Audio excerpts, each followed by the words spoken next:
ঠিক আছে। আসসালামু আলাইকুম রহমতুল্লাহি ওয়া বারাকাতুহু। প্রিয় বন্ধুরা, যে যেখান থেকে আমাকে দেখতেছেন সবাইকে জানাই আন্তরিক শুভেচ্ছা ও আমার ভালোবাসা।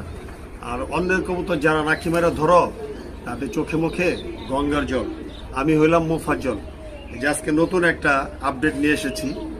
এই যে দেখুন, আপনারা দেখেন আমার কোলে বৈশা রয়েছে।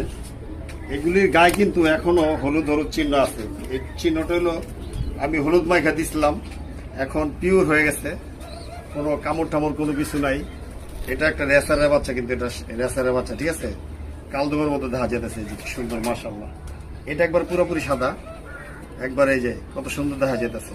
ডেঞ্জারটা পুরা কালো আর পাকটা সাদা। এগুলো হলো রেসারের বাচ্চা। এই রেসারের বাচ্চা কিন্তু আপনার আকাশে অনেক উপরে ওঠে। আমার এই ঘরে যেগুলো আছে এগুলো অনেক উঁচা ওঠে। আর একটু আপনার মনে করেন যেগুলো যদি বড় হয়ে থাকে তাহলে তো বড় এগুলি